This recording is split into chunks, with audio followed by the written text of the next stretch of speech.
And now, just for you, YK World.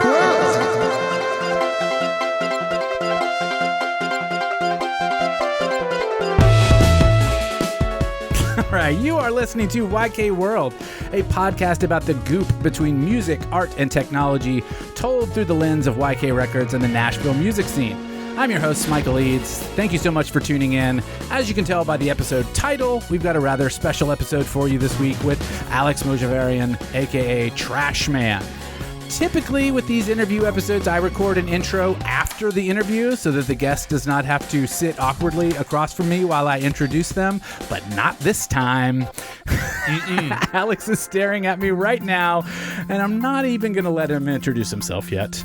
Just know that as I read this, he is staring me down.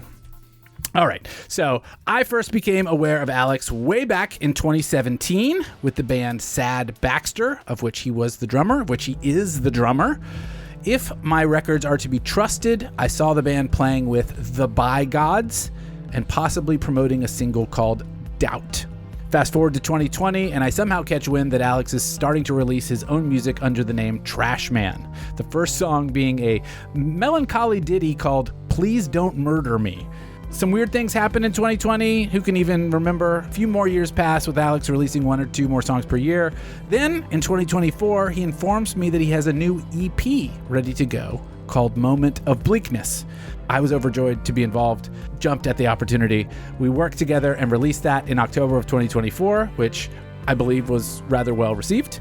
And now we're into current times. YK Records and Trash Man just released a second EP called Cool Until It's Not back in October, and it was very well received, no doubt about it. Lots of good press, including a little blurb from Bandcamp, and most importantly, listeners who legitimately enjoy it. Given that I've known of Alex for at least 8 years, it felt like a good time to finally sit down and chat about all the things. So please welcome to YK World, sitting awkwardly across from me. It's not really awkward. I made it awkward. I've just been nodding the whole time. Like there's a video or something. No video, and that is literally all I have scripted out. I have a bunch of bullet points that I'd like to talk to you about, but that's it. Sure. I mean, do you remember that By God show? I remember playing a bunch of shows with the By Gods. If you told me the venue, was it at Cobra? Or it was at the East Fubar? Room. East Room. Yeah. Yeah, I do vaguely remember that. We went on tour together for a long time. Like, I think like 2 weeks, and then took a week off, and then another 2 weeks. Oh, wow. And so like, there's so many shows I remember. And I mean, yeah, I think I remember that East Room show.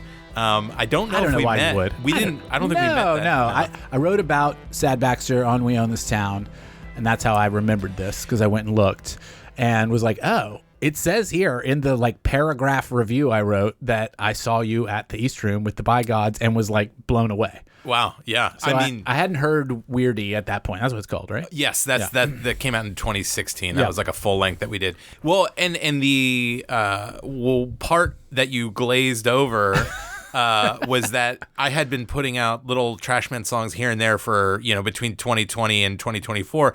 And every time I put one out, you would I wouldn't even, I mean, sometimes I guess I would write you, or maybe we started emailing back and forth, Yeah. but you would write about every single one. And so I was like, I think he likes my music. Oh, I love it. By the time I'd reached out, I kind of felt like, I was like, I don't know, this is probably the surest thing of like someone that would maybe want to be involved with helping me put this out because you've written about it, Yeah, I mean, that first song, Please Don't Murder Me, I don't know how that was the first song you chose to release, or if it was just the first one you wrote as like a solo thing. Yeah. But it was pretty perfect in terms of like the vibe. Yeah, so we started, actually, Bill Eberle, who opened up the release show that we had at Vinyl Tap a month ago. Which was great. It was amazing. It was everything I could have hoped for that show. We got him out of retirement, but I was playing in his band at the time, and we started playing music together. And I was not confident enough in my own front person abilities or songwriting abilities to feel like I could do my own band. And so when it started, it was me and Bill writing really short songs, and he's written a couple from those early Trashman days that I still think are great that maybe one day we'll put out. I don't know. We actually texted about that the other day. Please Don't Murder Me was kind of me realizing that, like, Bill was kind of getting done with playing music at that time. COVID was in full swing. Right. And I think everyone was kind of reevaluating their stuff. And I think for him, he was kind of like, I think I need to like not care about music because I can't handle it. Like I can't. I mean, it's There were a lot of bigger priorities at that point. yeah, and it's his story to tell. I don't know Sure. if I'm going to do it justice or anything like that. But so I started recording at home, much like everyone did. Sure. And "Please Don't Murder Me" was the first song that I recorded and mixed and like got together that I was like, I think I could put this out. And it was like every time I tried to make a new home recording, it got a little bit better and a little bit better and a little bit better. And I'd been banging my head against the wall, trying to make it sound good. And I had no idea. And I was just trying a bunch of stuff. And like finally one night I was like, I think it's good. And then like I brought it to like work the next day and I just sat in my car at every chance and like listened to it over and over again. And then finally I was like, all right, I'm just going to do it. And, the album art was just like a picture from my phone, and It's not just a picture from your phone. It has text and color. And it's a picture of You with a donkey. like a mini donkey. My in-laws had a mini donkey, and we went and visited, and I took like a silly picture in front of it, and then I chose that as the artwork. It's so good. Yeah. So I guess like I'm curious. You say you didn't have the confidence and as a front person, but you've been playing music, as I know, for a long time. What is your quick history with music, playing music? Yeah. My dad really likes smooth jazz, so I wanted to play saxophone when I was like a kid. And you're not from Nashville? No. I grew up. I was born in New Jersey, but spent most of my childhood in southeastern Pennsylvania, like in the suburbs of Philly. Nice. Moved there probably when I was in like second grade, and that's where I graduated high school. Yeah. But my dad was super into smooth jazz. I wanted to play saxophone, but they wouldn't let me play saxophone, so I had to learn how to play clarinet first. But even before then, I had to. When I was in third grade, they wouldn't let you play a wind instrument, so I played violin for a year. Wow. But when on my 10th birthday, my parents got me like a beginner, probably like a $200 drum set with like really crappy cymbals and like all that kind of stuff. And so I kind of had this track of in school, I played clarinet and saxophone kind of through high school. And I took lessons and stuff as well when earlier on. And so I learned how to read music and, play melodies and all that kind of stuff. But then played drums outside of any kind of like structured environment. Yeah. Didn't take lessons and just kind of messed around with friends that had guitars and stuff. Totally. And tried to make bands. And I kept those two things very separate for a long time. I thought I couldn't read music. I thought I couldn't read drum music. But even though it's like, it's literally the exact same way you read, any other kind of music that's written down, except the notes are like a tiny bit different, but the same idea. Right. And so I had a lot of hang-ups. Weren't you playing in bands? You just said you're playing in bands. Yeah. But I just compartmentalized it very hard. And I feel like I didn't have a lot of mentors to like, I was kind of just trying to figure out stuff on my own. So I had a lot of irrational things that I just, a child comes up with, I guess. Yeah. Punk bands? Yes. Southeastern Pennsylvania, New Jersey. Right. Late 90s, early aughts, hotbed of punk, hardcore, emo. And that's kind of what I remember. The first like real band that like played shows that I was in, it was in like 9th grade, and we bonded over liking Thursday. Oh yeah? Yeah. And that was like, for me, that was like heavier at the time. And like, it's like, oh, screaming. Like, it's kind of crazy. Relatively speaking, they were heavier. But the kids that like connected with me, who, a couple of them are still some of my best friends to this day. One of which is on the guitar player that does the solo on Eventually and Cool Until It's Not. They were like already into way harder music. And so the connecting point was me being like dipping my toe into like screaming heavy music and then being like, come on in, like, we need a drummer, Yeah, so, yeah. You clearly got it. They saw the signs. Yeah, I mean, I always was the kind of goofball of the group. Like, everyone was wearing all black, and I'd wear, like, a pastel-colored polo shirt that I pulled out of my dad's ping pong closet or something. There's something, like, super punk rock about that, though. Looking back, yeah, I would like to say so. I would like, if I was going to be soft with myself, I would say I was ahead of the curve. Right. Like, everyone else is too... in their own heads about, appearances and all that kind of stuff. And I was just like, I'm going to be silly and goofy. But it also was kind of, I think, a defense mechanism of like feeling like I didn't quite belong, or maybe, I wasn't as into like the heavy music as other people were. So I kind of just like didn't give any illusion that I was, Right. like I wasn't trying to like pretend that I was or anything like that. So I don't know. It's, but yeah, I mean, I kind of lived two different lives for a while, and then drums were definitely the thing that I felt the most confident with. And I thought, I could do this. I can I can hang with the best of them, maybe, like I'm going to go for it. Yeah. And, kind of dove into being like a quote unquote drummer for the next decade. And so coming out of that, I did not have a lot of confidence of being a songwriter. So you just saw yourself as drummer. Like, people are bringing songs to the table, you're coming up with drum parts. Yeah. Or they have drum parts and you're making them better or just executing them, but you're not. Are you contributing to songwriting? I'm just so curious about this idea that like you've been involved with music since third grade or before, but it took until 2020 for you to be like, I think I can do this. Well, and I definitely like always wanted to play guitar and would always noodle and I always had friends try and teach me little things here and there, and I always have had a guitar around for longer than I think I did. Like if I look back, I'm like, oh, I've kind of known how to play guitar for 12 years now, but I never like again. I maybe I'm too much of a stickler or like a purist or something like that. But it's like unless I'm gonna do it, like if I'm gonna do it, it has to be like all the way, right? And if I'm not all the way on it, I can't call myself that, or I can't allow myself to identify as that. Oh, yeah. Which I'm realizing as I got older is like maybe that's like a me thing, and maybe that's my problem, or not exclusively to me, but like I'm realizing that there's people that don't have that problem. Like they're so able to allow themselves to identify with things that they may not have mastered yet, or they may not have like. I mean, it sounds like imposter syndrome that you're describing, hugely. Right? Yeah. I mean, I think I have like 8 different songs about that. But that's kind of the beginnings. I don't know. Makes sense. So how do you get from there to Nashville, Sad Baxter? Yeah. Well, I went to Berklee College of Music and studied music education. Learned a ton. Met Deezy, who is my partner in Sad Baxter, lifelong friendship there, musical partner, since we met. Learned a ton about myself, learned a ton about what I liked, what I didn't like, made tons of mistakes, I feel like, especially like musically or like career-wise. Like I really thought for a long time, I was like, all I have to do is just make something that's good and everyone's just gonna find it. Yeah. Which like, I mean, I think it's not entirely untrue, but it is. I feel like I spent a long time thinking that like it was true. And unfortunately, talent is like almost no part of the equation of I completely agree. Blowing up or being found or building a fan base or whatever, because it is primarily, and I think this is like the hardest thing in the world to learn and accept, it's luck.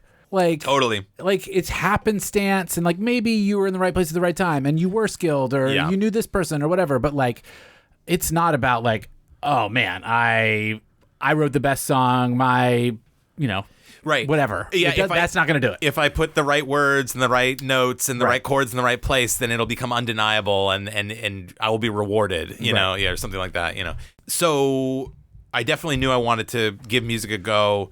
I finished my music education degree and decided I was not ready at all. I did it like I student taught in a middle school and a high school, and I remember in the high school I was like freshly 21 and there was kids that were 18. Yeah. And like I was like, oh, we're like a couple years apart from each other. Like I might run into you somewhere. Like I don't know. Like and also I just like I'm not a morning person. I was getting like warts on my hands from like the stress of because I mean being a teacher is insanely hard. Oh yeah. And then also just like I remember my middle school like instructor that I student taught with, he had been at the same school district for like 25 years and he was getting close to retirement age, but he had 2 daughters and he was trying to like send them to school, and he was just constantly talking about how he didn't have money and how he didn't know what he was going to do and like all this stuff, and I was like, oh my God, this is bad. And obviously I know that like not every single school and every experience is the same, but like it was like sobering for me to just realize like, even like, because I chose music education kind of as like the safe choice, right? Like it's like, it's one of the only things when you go to a music school, it's one of the only degrees that actually means something, right? Like when you want to apply for a job to be a teacher at a public school, they're going to say, where's your degree from? Right. Whereas, you know, if you get a composition degree, someone who wants to hire you to write a piece of music is not going to be like, let me see your degree before you write it. Like, you know, they're going to see, you know. The public school aspect of that is probably why the person was not doing great. But I mean, it's just it was just no shade to public school. Big fan. Went to it. Yeah, well, I'm a believer. I also went to public school, and I don't think that if you work somewhere for 25 years, you should have to worry about, you know, if you can retire or not, or if you can afford to send your kids to a school or not, or, you Absolutely. know. And it was just an early warning sign to me of like, I don't know, looking back of how bad things were starting to get for regular people. Wait, so instead of becoming a public school teacher, because that didn't seem safe enough, you became a rock drummer? No, look, the rationale was I chose to get the degree in music education as like a back pocket type of thing, you know, and that like I knew I wanted to go on tour and I wanted to really just kind of try and be involved with something and go for it and especially at 21. Yeah, exactly. Yeah, like I just wasn't ready to be That's the time to do that. I was 1000% not ready to just be like, yep, here's the next 8 years of my life. Well, and another thing is like I didn't want to get involved with a school program and not stay there for 4 or 5 years because you have the kids that go through it and you have to cultivate something, right? Yeah. And you build a program, right? And the kids that you start with, like your kids you start at a school, say you're doing middle school. The 8th graders, you do them for 1 year. You're kind of like just keeping them going, right? You can't really make much of an impact. 7th grade, you can start. And then like the 6th graders, like you can have them for 3 years and change their lives. You know what I mean? Right. And to me, I was like, I'm not ready to do that. I'm not willing to do that. I might want to bounce in a year and go somewhere else. Like, and I don't want to do that to a child or a bunch of children, right? Like I don't want to mess up their opportunity to, you know, have an awesome music education experience. I had a great one, you know, and so there was like a whole bunch of reasons that I didn't do it. Yeah, well, that's fair. You know, funnily enough, Jeremy Fry, the drummer for the band Tower Defense, is a music instructor. Yeah, and he taught at like 21. He became like a music instructor at the school that he's at, and Patrick Dampier, another artist on YK, was his student. So it was the exact 21 to 18 thing. So like it was student and teacher, but like they're friends now. They're like, you know, they're peers. Like now, like, and they're like not too far off in age. Yeah, yeah. And now in adulthood, it's absolutely no big deal. But then it was like, oh, my teacher is 2 years older than me. Yeah, exactly. And I mean, like, it was okay. There was one time they were like, how old are you? And I was just like, I'm 40. You know, like, and they're like, no, you're not. I was like, I'm not going to tell you. And they're like, all right. Yeah. That's funny. But how did you end up in Nashville? It was just, you know, I want to go to a music city. New York's too expensive. LA's too expensive. I knew Ellen Angelico. Really? Yeah. From school? From school, from Berkeley. We went to Berkeley together. That's amazing. And I was roommates for the first like year that I lived in Nashville. They were like one of the only people I knew. Yeah. And they happened to have a room in the house that they lived in. And so me and Ellen were roommates. I've been friends with Ellen for a long time. I love them. Yes. But yeah, I had been working at Trader Joe's and transferred my job down. I think I took 3 days off of work. Yeah, and that was it. That was it. Really? And I bought a minivan, packed everything I had in the minivan, took 3 days off of work. I drove 2 of them, had 1 day off, and then I started work at the National Trader Joe's, and that's it. And like I had like a couple $100 between paychecks, and I had like a light one at one, you know, and it just like worked at a grocery store and played music for the next. Did you like Nashville when you got here? Yeah. It was, I mean, you know, it was really special, and I mean, it still is, but it's different now. Yeah. Well, also we are too. Totally. Yeah. Totally. So. But I think I paid less than $400 a month in rent. Yeah. And I lived on Gahal in East Nashville. Yeah. You know, and and it's funny because I remember back then even it was like, oh, everyone's moving here, and I was just like, you know what? Now, you know, I can't say that I was one of them. I was maybe a little bit earlier than other people, but I can't fault anyone else for moving here or being annoyed at more people moving here. I think it's fine. I think it's fine for people to move here. Like, every city's going to have growing pains. It's okay. 100%. We can go off on a tangent about how our public transportation sucks, and like that's a huge problem. And there's a lot of safety nets that are lacking here, and there's still a lot of like corporate greed and stuff. We got problems, but yeah, it's a cool town. Like, totally. I see why people want to move here. Well, and that was one thing. It was so refreshing. It's like, oh, there's a bunch of people that just want to do it too, right? Like I was able to kind of tap in to the scene that was happening here, and it was electric for sure. It was really exciting. I just had a blast. There's always these like eras of music where like, maybe there's an influx of people, or just like people of a certain age start entering the scene or whatever. And that era of Sad Baxter, tons of good music, like so much good music. And a lot of it's continuing now. Obviously, Trash Man's going, and Bleary's still going. And like, there's all kinds of stuff that's still around from that time. Not saying that's done, but that was a very interesting time. Yeah. And I'm sure that there is awesome stuff that's been happening in the past couple years since like COVID's kind of like, things have reopened or whatever, quote unquote, that like I'm more and more unaware of. It's hard. It's hard to stay abreast of stuff, like you have to put in like effort. And if you're like an adult with a job and a family, maybe it's hard to go out every Tuesday and Wednesday night to see bands, like it's tough.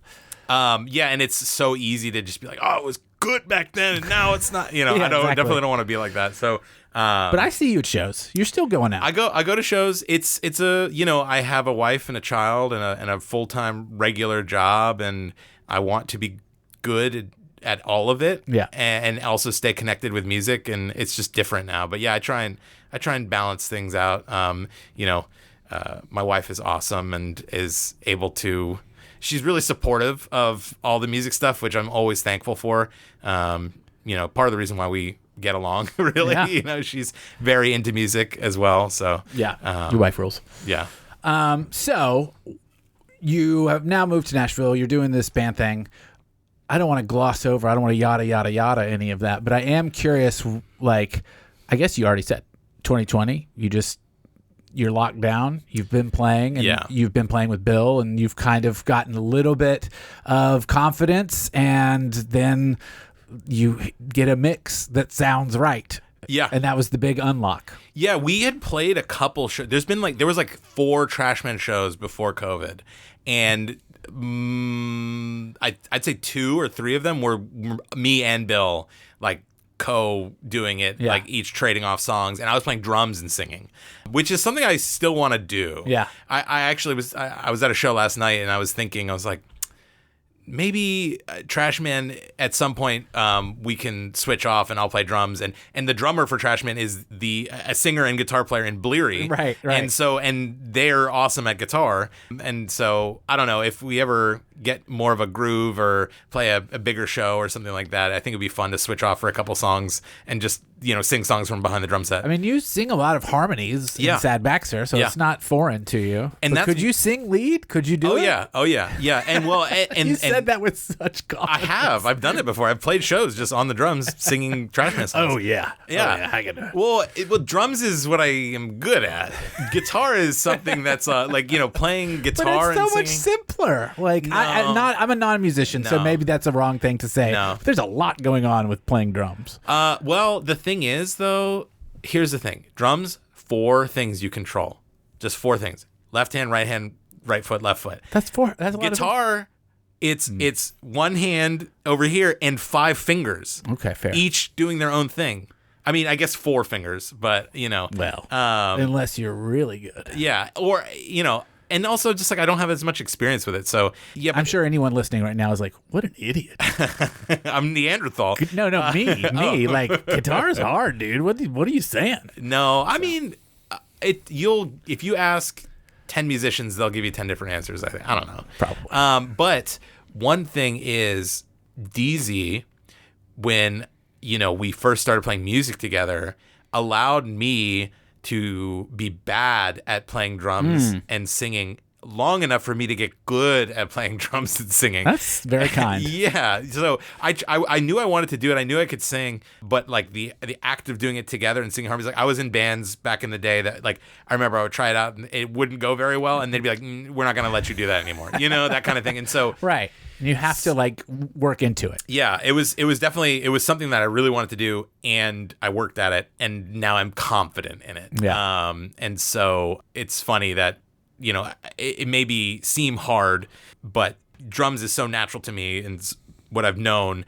that learning how to sing and do it, it's now I'd be able to sing a whole song or whatever. Yeah, no big deal. Yeah. What about like a standing drum kit? No.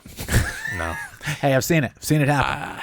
No, I mean, like there's like a research. Actually, last night I saw a band called Dari Bay, and their singer is a drummer. And Whitney has the singer and the drummer.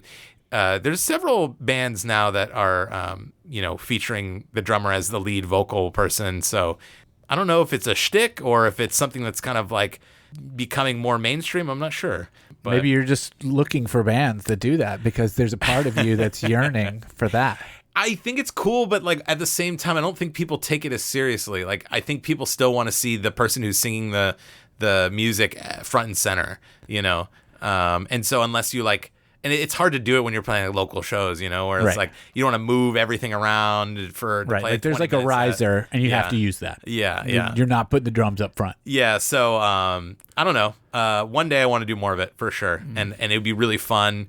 Selfishly, I want to show people that I'm talented at drums and not just kind of mediocre at guitar, right. But and it's not like people don't know that, right? Like at this point, it's like people know I've playing Sad Baxter and I'm a drummer and that kind of stuff. So I don't know. Maybe at the release show, people were like, "Whoa, this guy's in 2 bands and he's playing drums. Yeah, and he's playing guitar." I would have. I have played drums in Bill's band before. The guy who played drums at the show is someone who's recorded like I think the last record, at least the last record with Bill, or maybe maybe 2. I can't remember. And so, but if Bill had asked me to play drums, I would have done a triple duty. Triple duty. I would have for sure. Wow. Yeah, very impressive. Would have been. I would have if he asked. It would have been impressive, is what I'm saying. Oh, right. Instead, it was just fine. 2 bands. Yeah. It was still it was the right amount because I was already stressed out practicing. Yeah, I'm sure that was a ton. So, what is the writing process like? Like, I don't want to get too in the weeds. Like, we have lots of fun and ridiculous stuff that we can talk about, but I am curious, like, how do you write a Trashman song? Are you just driving around and a melody pops in your head? Yeah. It's much more, of the lightning strikes and, a thought pops into my head or like a phrase, maybe a melody will be stuck in my head when I wake up or something like that. And it's very much the like, write it down while it's in your head, voice memo kind of thing. Sometimes it's like semi-fully formed where there's a line with a melody and I'll have to, a lot of times it's a melody and I'll have to figure out the chords that go underneath it. Right. And it's a melody in my head. A lot of non-lyrical music is a lot easier to come up with than words for me. So, sure. But if I do come up with like a phrase or a subject that I would maybe want to make a song about, I have a little note that I just write down little bits and pieces and then I'll sit down and try and pick a good piece of little musical idea that I have and then try and mate it with maybe a line or something. And they're usually just like things that are sad or things that are bothering me or depressing or something like that. Are those just the thoughts that come to you, or are you like focusing on those things? Because a lot of these songs are kind of melancholy. Yeah. I think about bad stuff a lot. You know how like everything's kind of about sex? Right. Like you could like boil it down. It's like, oh, the reason why you like have this job is because you want to make enough money to blah, blah, blah, blah. Yeah. It's like, but also in another way, like everything's about dying. Like the idea that we all die kind of is pervasive. And it is like the yin of yang of everything's about sex, right? Like it's like, why do you want to have sex? Because one day I'm going to die. Right. And I want to procreate and have something when I'm gone, And that's kind of where I'm at is like, I can very easily boil things down to like, we're all gonna die one day, and so like this thing's kind of fucked up because like we're all gonna die one day, and that's happening, or like I'm worried about this when one day it's not gonna matter because I'm gonna fucking die, like Yeah. So I probably need to talk to someone about it, like in a professional sense, but I mean, it probably wouldn't hurt, but I mean, you're not wrong. yeah.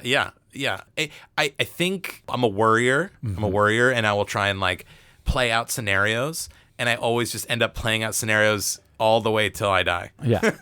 Well, you're like a jovial guy. We have such fun conversations together, and like we have a nice time. Yeah. And then I listen to something like "Never Be Good Enough," and I'm like, oh man. Well, that's heavy, but I get it. I've felt those things. It's because we're gonna die, so why not have fun?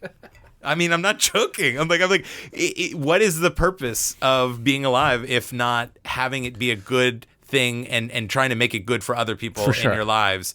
Because it's fleeting, and it's and it's ultimately really sad. So I want to try and be some kind of light in it. Yeah. Anyway, but that song's not. I mean, you in life is light, but that song is not light. No.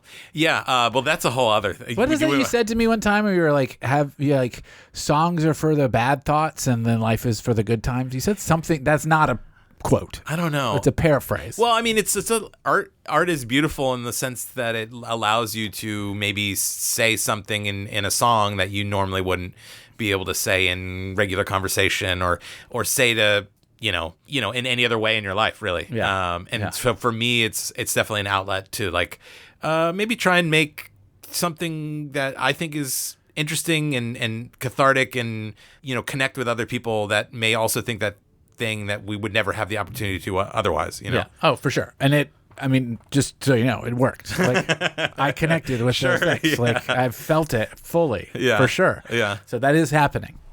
I'm not smart. Like, I don't know a bunch about philosophy, or I'm not well read. And so I'm sure none of my ideas are unique. I think they're unique to me, and they feel like revelations to me because like I'm not smart about it. I'm probably reinventing the wheel, or there's probably some artist that wrote all the types of songs that I've written. Well, I mean, that's fine. Like we're all here on this little marble and having like our own experiences, and you realize things and you learn things. I'm not well read. I know people that are well read, and it's fascinating to hear them talk about stuff, but we all kind of end up at the same place. And like you said, we're all gonna die. Exactly. Yeah. So why not? Why not? Yeah. I mean, that's true. Yeah. I mean, me and my wife. I mean, she started writing books. She put a book last year, or no? Was it? No, it was earlier this year. It feels like last year. Right. And it was, she had never written a book before, and now she's written another one that's going to come out next year, and she's doing great, and she's amazing at it. But we kind of like both talk to each other and kind of prop each other up and just saying like, why not? Like what?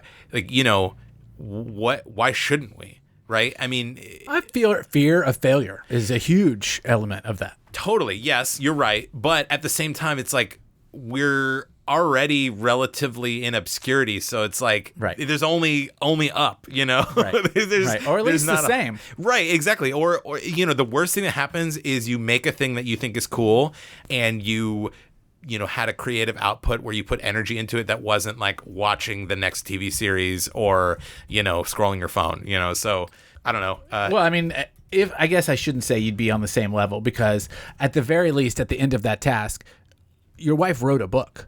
Like, it's amazing. No matter what. Yeah. She wrote a book. It's which truly is pretty incredible. I could never do that. I'm so impressed. Yeah. For sure. Yeah. So, but we're going to die. We're trying to get through our lives. Why not make something that we think is cool and try and connect and share it with other people? Yeah. A good buddy of mine, my buddy Cody, has this. Hopefully he doesn't mind me sharing this theory. If he does, he might not ever hear this, so maybe it doesn't matter. But he was talking to me about this. We joke. This is all said sort of in jest, but sort of very seriously as well. He's talking about his soul blanket theory. Okay. And that everything is kind of part of one soul blanket. Now, that's not to say that we have souls and talking about God or any of that stuff. It's literally saying that there's kind of like a blanket of of all the atoms and everything that covers all of us. And that like right now we're sitting across from each other, but like there really isn't anything between you and I. Like there are atoms in the air. Yeah. There is literally nothing between us. We are the same thing. This table is the same. We're all the universe. Right. Everybody is part of the same. So when you die, like you rejoin another part of the soul blanket that's kind of around. And like kind of haha jovial talking about souls. Yeah. But like also like a good reminder that like everything's connected and like, you know, I think that plays into this idea of like we're all going to die, but also like we're all connected. So like don't be mean to people and like be cool and support other people's shit and other people will 100%. support your shit and we're all the same organism. I very much can get down with that. Yeah. 100%. Spread the soul blanket gospel, you know? I don't know if I'm going to call it a soul blanket. I think I'm just going to... He's going to be like, you didn't sell it well at all. Like, you explained that very poorly. No, but I think you get it. No, 100%. It's foolish to think that we aren't all connected. It is foolish, and I think it's such a absolute bummer when, like, you know, that feels like such a hippy dippy thing to say. If you're like, if you said that in the right accent, it would sound like you're just high as a kite, and you're like, man, we're all connected, but like we literally are. We literally are. Yeah, we literally are. I agree. Yeah. But you know, there's also shitheads in the world, so it's hard not to be like upset about things sometimes. I'm a big believer in karma. I think God will sort them out, and I don't mean that right. in the big man in the sky is going to figure it out. I think, you know, if you're going to be the way you are and hurt people or be unkind or be unfair, like it's going to come back one day. Or, you know, and maybe it's not in a way that anyone else is ever going to be able to, you know, quantify or anything like that. But, you know, they'll get theirs. Yeah. Yeah. What do you think about ghosts? Oh, okay. I used to be really scared of ghosts, irrationally. So, like, I knew it was like irrational, but I always was like, "What if? What if I'm wrong? Yeah. You know, what if I'm really wrong? What if we're wrong? Yeah. I don't know. I definitely don't think ghosts are real. That doesn't necessarily mean places can't feel like haunted. Yeah. I don't know. I'm with you. That's kind of it, really. Yeah. Did you ever see anything weird as a kid that made you think about ghosts? Is that why you were irrationally afraid of them? So, a friend I used to ride the bus with had like a Ripley's Believe It or Not book that has a scary picture in it. When I was like, I think it was in like first grade. Yeah. And I saw it and it freaked me out. Sure. And then like, I feel like I may have had like one or two kind of like ghost-esque experiences where, you know, like, okay, me and my sister used to watch Total Request Live. After school, really low volume, because we would get home from school and then my mom would come home from work like 45 minutes afterwards, after we got home or whatever. And we had this little window where, and my sister was old enough to where it's like, oh, they can be home alone for like half an hour, you know, whatever. We would watch Total Request Live really quietly, so that if we heard them drive up or if we heard the garage door, you could turn it off. We would just switch, or whatever. And so we thought we heard the garage door, and we both thought we heard it, and we like turned the TV off or something like that, and then like nothing else happened, and my mom was not home. And then we both could have sworn that we saw the reflection of like a boot in the TV screen, and like the way that the TV faced, it would have been like a door that someone would have come in from or whatever, and we both share that as like our one ghost story. It makes it way more impactful that it was a shared experience. Yes, 100%. But, you know, that definitely has stuck with me in a certain sense. But at this point, like, I'm kind of just like, okay, like, if there are ghosts, like, come on, get me, I guess. I don't know. Like, what am I going to do? You know, like, if you're going to kill me, you're going to kill me. If you're not, like, ooh, you know, like, I don't know. You know, my fright of them has subsided significantly. I like to believe in a lot of the weird supernatural and other items on the list, whatever that list may be. There's a lot of, you know, cryptids and supernatural and stuff like that. I want to believe in a lot of that, but my pessimism kind of prevents me from getting too far into it, but I really want to get into it. I really want it to be a thing, but I went to like a thing called Cryptid Con Okay. out in some town outside of Nashville. But do cryptids qualify as ghosts, or are we just talking about No. supernatural? Oh, I'm just letting myself riff here. Okay. Well, if you want a ghost story, not necessarily a ghost, but this will be my transition. Okay. When I was a kid, I was probably like 6 to 8, like little kid. I remember going upstairs to go brush my teeth to get ready for bed, and I walked into the bathroom and turned the light on and looked out the window, and there was a face. And I was like sure that there was a witch right outside the just window. a peeping Tom. And it was second floor in the middle of the woods. On a ladder. On No, a ladder. like no, there's no way. Like maybe. What was it, like an owl? It was an owl. It could have been an owl. It could have just been a reflection, like practically speaking. But for my little brain at that time, I absolutely saw a face. It was a witch, and it was really terrifying. Like really, really scary. Yeah. So that's not a ghost, but it's a witch. And it's What if it was a witch ghost? What if it was the ghost of a witch? Man, that's Witch pretty Ghost, baller, actually. Witch Ghost is a peak 2013 Nashville band. We're going to go see Witch I would Ghost. listen to that. I'd listen to that now. Witch Ghost is playing at Queen Ave. Yeah. Oh man, that would be good. Witch Ghost would be good. I don't There was know. Ranch Ghost. That's what I'm saying. There's Ranch there was a Ghost. Ranch Ghost. Yeah, there's a Ranch Ghost. Wow. So Witch Ghost isn't too far off. Yeah. Wow. You pulled a real band out from that. That's pretty incredible. I don't remember where I was going. Cryptid Con. I went to Cryptid Con, and there were so many people there that had written, like, not quite books, but like thick pamphlets, or maybe they'd shot a movie or a documentary, something like that was about their experience with Bigfoot. What specifically Bigfoot? Or a Sasquatch, I should say, or some variation of whatever that was for the localized area. Like I think in Tennessee we have a dog man. There is obviously some Sasquatchy kind of creatures, but all these people who were gathered in a place called CryptidCon, so there's a lot of bias already happening. Right. But I was like, all these people had this experience, like.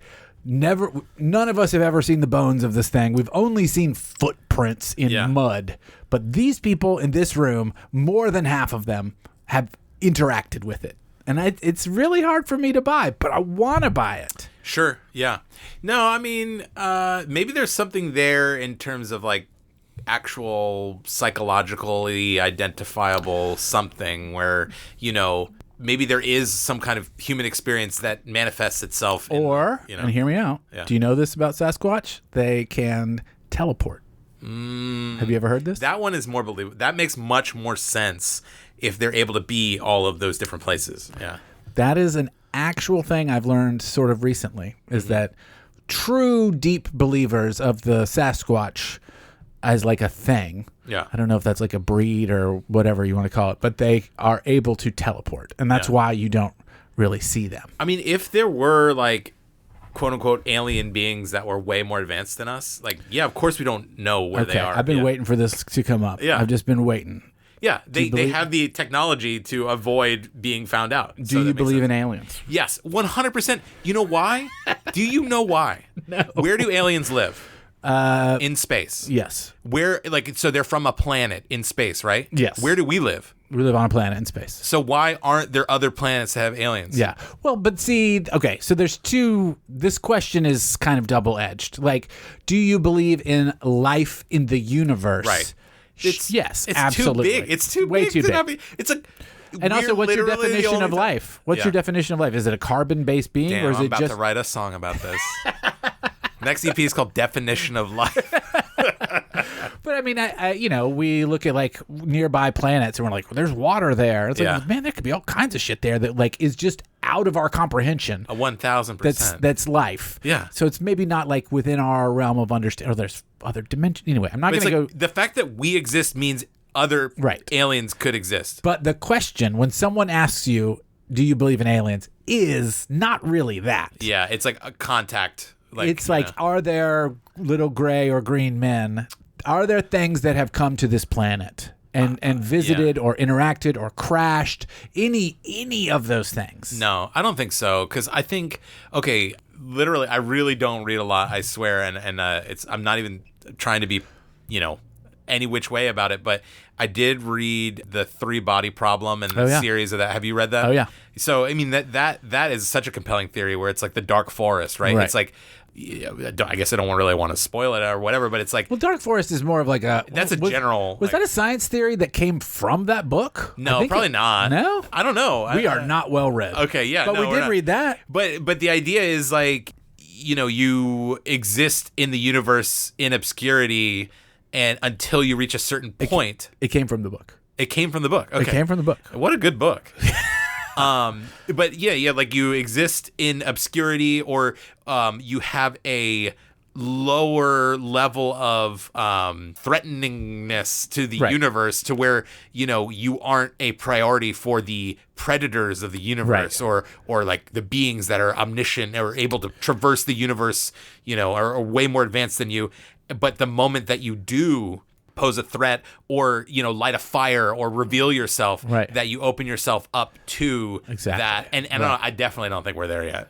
No, like we are still in the dark forest, but it's scary that we broadcast radio waves out into the universe all the time. We've sent Voyager out to try and find stuff and to learn more. So like there are things that we have done that will come back on us from the dark forest. Yeah, but I think in terms of the scale of what we're talking about, I think it's we got nothing. Infinitesimal. Yes. Like it's so small. For sure.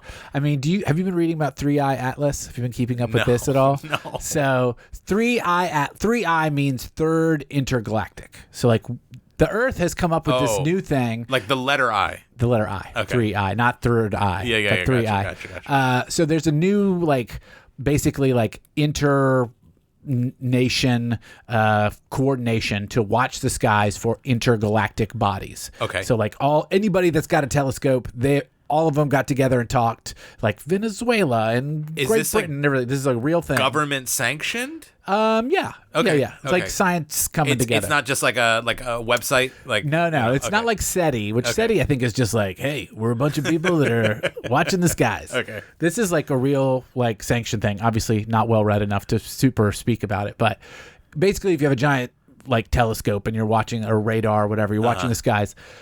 All of them came together to watch for threats that would hit the Earth, like possible intergalactic bodies or any body that would potentially interact with the Earth. And in doing that, they have now seen 3 intergalactic bodies, meaning something from outside of our zone that's come in and passed through. Whoa. So there was the first one, I think is called Oumuamua or something crazy. And then the second one has a much more tame name. And the third one's called 3I and Atlas. And Atlas is actually the acronym for the system that the planet's using. All this to say that this is only the third thing we've seen. So to your point of we're not there yet with with understanding and being a threat or whatever. We've seen 3 intergalactic things. It's basically a comet, but this thing is upsetting people big time because it is not behaving in a way that they are ready for. I feel like you saying that there's something that is defying the way that we understand how things are supposed to move. Yeah. That sounds familiar to me. Yeah, it's moving extremely fast, which is not unheard of. Right. But it's moving very, very fast. Basically, when a comet or a body like that gets sort of near the sun, and by near it, I mean still really far away. Yeah. Gets near the sun. There's radiation and there's waves coming off of the sun that starts to burn something off of the body that's passing nearby. And that's why comets have tails, because it's burning a bunch of shit off of it. This thing, the tail was going forward. It was going at the sun. And people were like, well, it's not supposed to do that. I love that. That's pretty weird. I love that. And there's this one scientist. He's a Harvard scientist. I'm sure whoever's listening to this is going to wag their finger about what school it was. It was a pretty high, well-renowned school. It was this body is about to pass behind the sun. And there's the comet, the sun, and then us. And so we're going to be in a blind spot. We're not going to be able to see it for a week. Uh-huh. That's a great time for it to release drones or for it to reveal itself as an alien body, because it has come from outside of our system. It is moving extremely fast. It is behaving in a way that we don't understand. As soon as it goes behind the sun, it could that could be its opportunity to release its attack on us. And people were flipping out. When did this happen? Like 2 weeks ago. Okay, so the We're week okay. passed. We're okay. Yeah. It came out from behind the sun. Nothing happened. It's still just going. Yeah. But there was a lot of chatter, if Yeah. you watch such things, that like, yeah, that's definitely an alien for sure.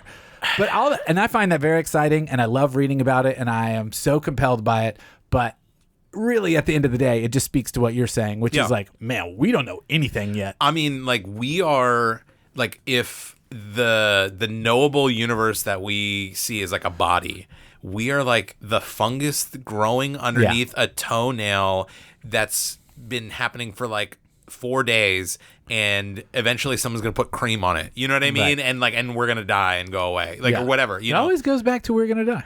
exactly. But it's like, how is the fungus underneath the toe supposed to understand what the car is? You know what I mean? Yeah. Like, let alone what the hand is, or the head, or the eye. Right. You know, like, Totally. so who knows? Who knows? Yeah. Yeah. But it's interesting times. I like what we're learning. Like quantum computing is becoming a thing. Have you know about this? It's impossible to explain. Yeah. Well, It's no. I Like know. computers that exist in multiple states of being. Like instead of ones and zeros, it's like quantum physics that's like it exists in multiple states. And you're Do like, they do things with the computers? Yeah, yes. Google's like building a quantum computer that it should be able to calculate and predict outcomes of things much more quickly because it exists in multiple states simultaneously. You mean like Kansas, Arkansas? Yeah. Okay. Yeah, Gotcha. you got it. Yeah, That's right. yeah, It's just physically very big. Anyway, I mean, I think it's all interesting, but I do think if an alien knew about us, like a gray, would they? I mean, aren't we just like bugs? Yeah. Exactly. But we do experiments on animals, so like maybe it does happen. You know how like a 4-year-old kicks an anthill? Yeah. That's us. But see, but 4-year-olds do kick anthills. So would an alien Yes. kick us as an anthill? You're Yes. like, I was talking to my wife about this, like literally this morning. I was going down this list of subjects that you sent. I was like, here's what I'm going to talk to Alex about. It's so funny. Oh, okay. And you wrote this, by the way. I wrote this? You don't remember these subjects? I sent it as a joke. No, we're going to talk about all these. I sent that as a joke. No, we're talking about all these. Okay. Do you want to get back to talking about music? No, not really. We will get back to music very briefly, I'm sure. Okay. But we're talking about aliens and if our aliens are real. And I was like, well, why is it when aliens are real, they just like pick up some like redneck in the middle of the desert and like poke and prod them for a little bit? Like it just feels like psychosis. Like something's going wrong with that person and they've had this hallucination. And she's like, I don't know. Like we experiment on animals. I'm sure it's possible that You guys experiment on animals? Not us personally. Okay. But like an ant could go back to the colony and be like, y'all. Right. Like a huge foot came down and destroyed everyone. Yeah. And they'd be like, no. Exactly. So maybe aliens are real.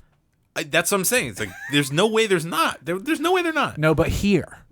Oh yeah. First, I mean, I would believe that aliens exist way quicker than I could be convinced that ghosts exist. Wow. Interesting. 1,000%. What if a ghost is an alien? I mean, obvious next question.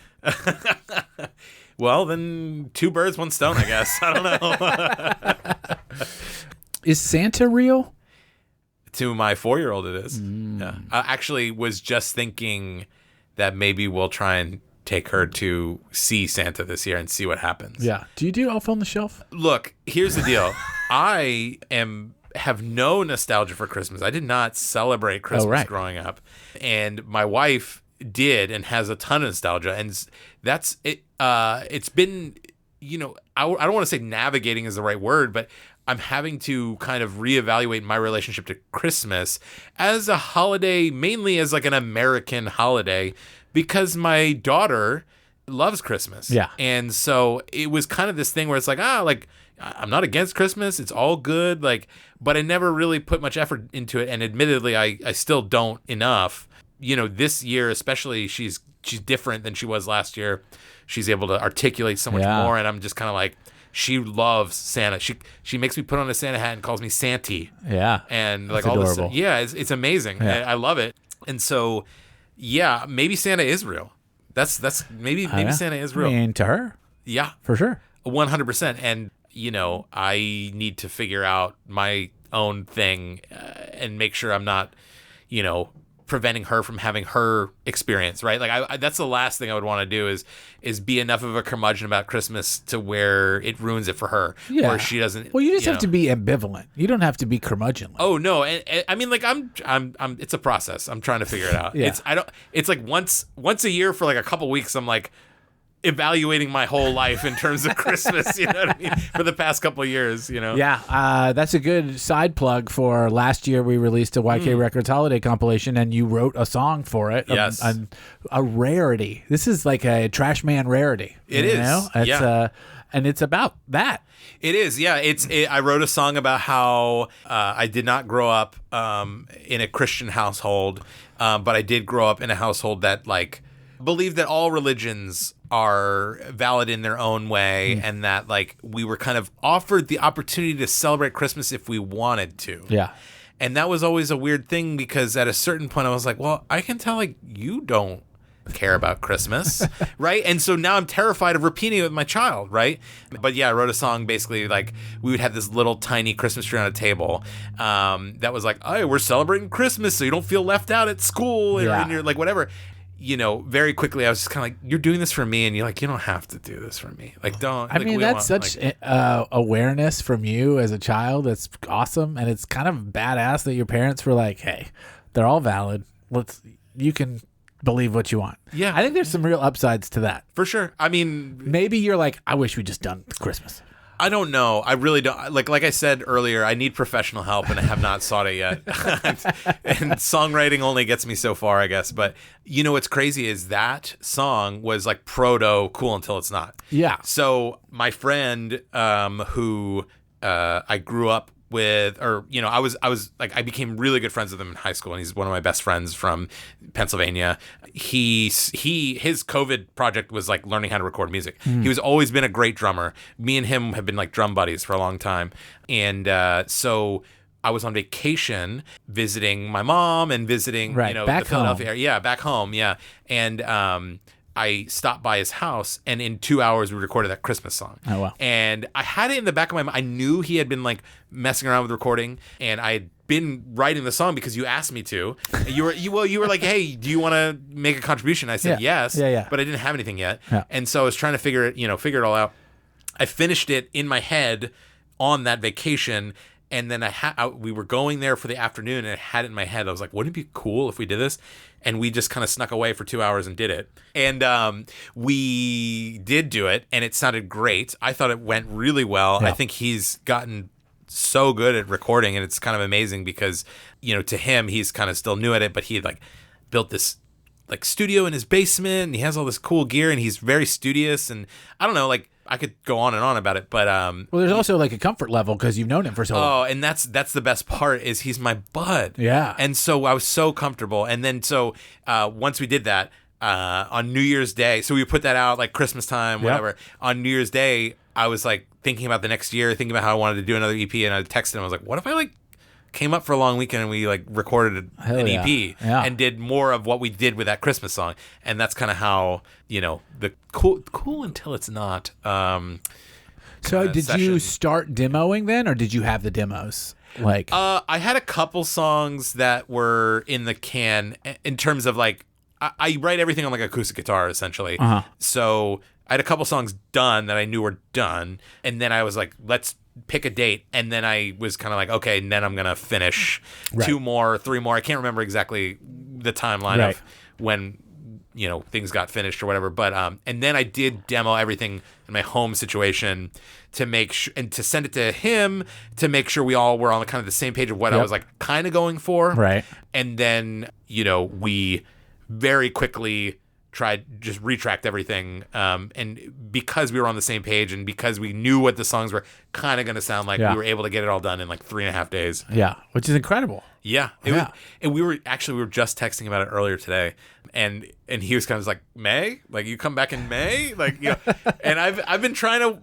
My goal is to do 1 EP a year. I've said that to you. Yeah. It is like an act of self-love and Yeah. like resilience or something, or like, just I'm in my mid 30s at this point. I have a child. My life is so different than how it was 10 years ago, and versus, when I was in school studying music, and I still really want music to be something that is a part of my life, but it's got to be on my own terms now. I can't sacrifice everything for music. I have to make music work for me, and what I've found to work right now is to try and say, let me write 5 songs and record 5 songs and put out 5 songs, and that's it, once a year. It feels pretty healthy, honestly. I'm trying. I feel like I've had an unhealthy relationship with music, and this is like a whole other episode probably. You should do an episode where you talk to the musicians that you know and their relationship about music and how they manage it, because music asks everything of you. Honestly, for sure the American music industry, but maybe the global music industry, and maybe it's just everything. It's like built on exploitation. It's built on taking. It's built on, using someone or something more than they really can give, and like what bands, who stays around? Like so few. Yeah. Right. And so, instead of hanging it up or getting so burnt out that I hate it, I had to kind of make an evaluation, say like, how can I keep this cool thing in my life that I love doing and not let it hurt me to the point where I won't do it anymore. Yeah. And that's what I came up with. That's incredibly healthy, for sure. And it does. I mean, the industry absolutely is set up to exploit every ounce of every person that's in it until you are able to like step back and just be like, we're going to make some tapes, we're going to sell some tapes, and we're going to make 5 songs a year, and it's going to be a blast. Well, and working with you on it, it's been amazing because, you get that and you understand that, and, I think you approach it in a similar way where it's like, you're in it for the love of the game, and we've never once talked about margins or anything like Sure. Well, I mean, we do sell the tapes at a price that will make the money back, and I think that's smart. I just, I think that life is very short, and do things that are fun, and we're all gonna die. And can you name the episode "We're All Gonna Die"? Yeah, sure. Okay, I'm gonna take a note right now. Yeah. I'll tell you the note that I initially it was called "Talking Trash with Trash Man." No. 2 on the nose. Right now it's titled "Life and Death with Trash Man" because of the conversation we have, but. Now we're calling it "We're all gonna die with Trash." We're all We're all gonna die with Trash Man. I'll start a cult. We'll all get together. Yeah. I think the music industry, like, this is a whole other thing. And I think we're at a good, like, wrapping up point. Yeah. But, like, the music industry as, like, a quote-unquote entity kind of thing is, like, just an impenetrable force that's, like, designed for you not to be a part of it. Totally. Like, Spotify, Amazon, like, whichever, like, DSP or streaming platform you use, they're all bad. Right. Like, they're all trying to just wring as much out of you as they can because they want to, like, sell subscriptions or sell advertising or sell laptops or iPhones. Like, they don't care about art. Right. But with YK and with working with artists like yourself that kind of, like, understand, like, that hardship and that relationship with music, you can be like, look, we're going to post this on Bandcamp and Ampwall and like some other spots, and we're going to like build a quote unquote fan base, and maybe it's 100 people at first, and then maybe it's 400 people or whatever it ends up being. Like, you can be small. You can have like, can you imagine if like we had the 1,000 fan theory?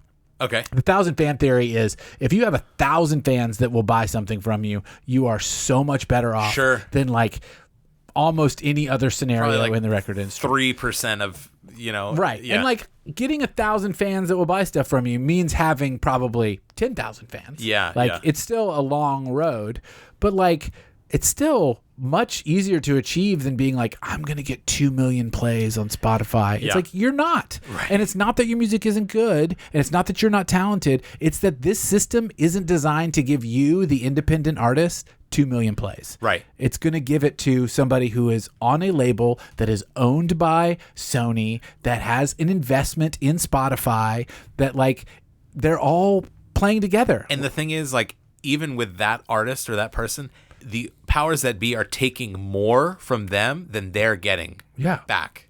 I mean, it is exploitation from the top to the bottom. Yeah. And the thing that is so refreshing with you and YK and what I wish would be exist more in our society is allowing things to exist even if they don't make money.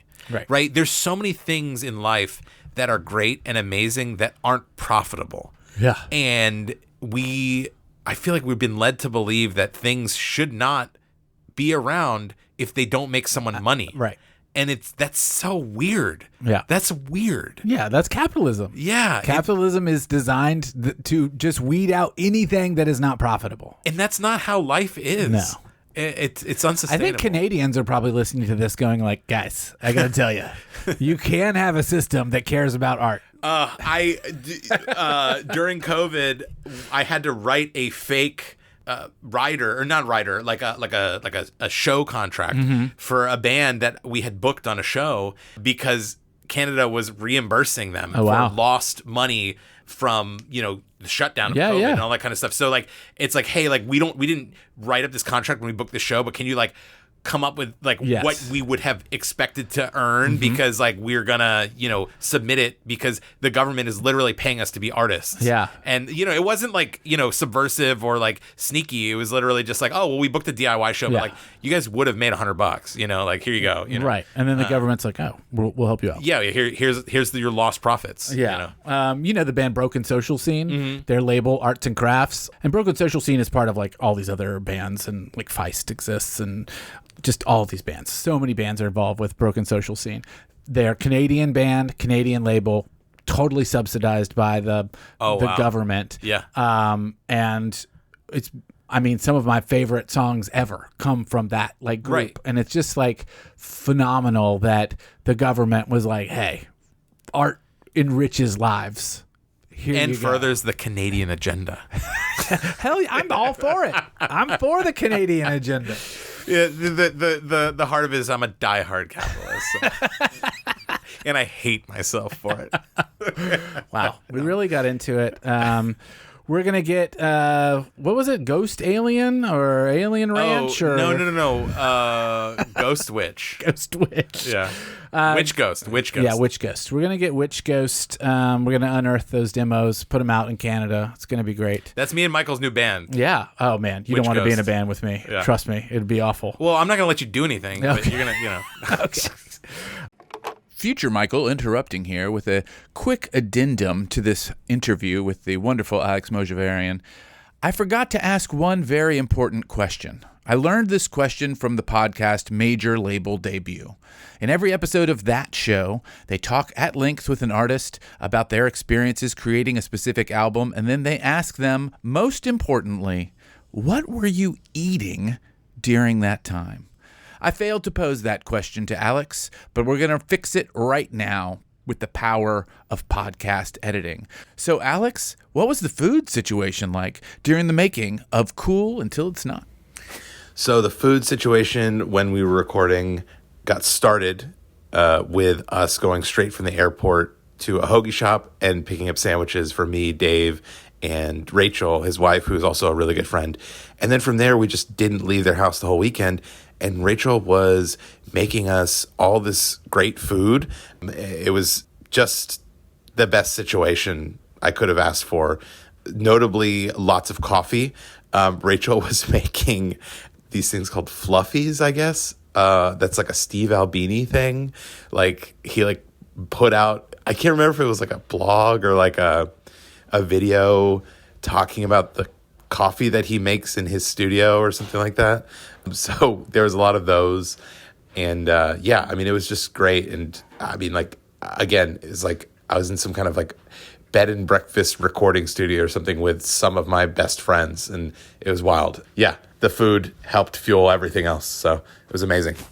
It's been a real pleasure talking with you. Thanks for coming in and like shooting the shit about it. Like, I want you to come back and let's talk about capitalism and but your favorite cryptid. Yeah, but I'm not that smart. I'm not. I like literally. I've just. You're giving yourself no credit. You came up with the dark forest theory. You brought that up. We talked a lot about if aliens and ghosts were the same. That's great. Like, and your perspective on just enjoying life is like unbelievably insightful. Okay. All right. This has been good. The listeners enjoyed this. Oh, okay. Like and subscribe. YK World. Yes.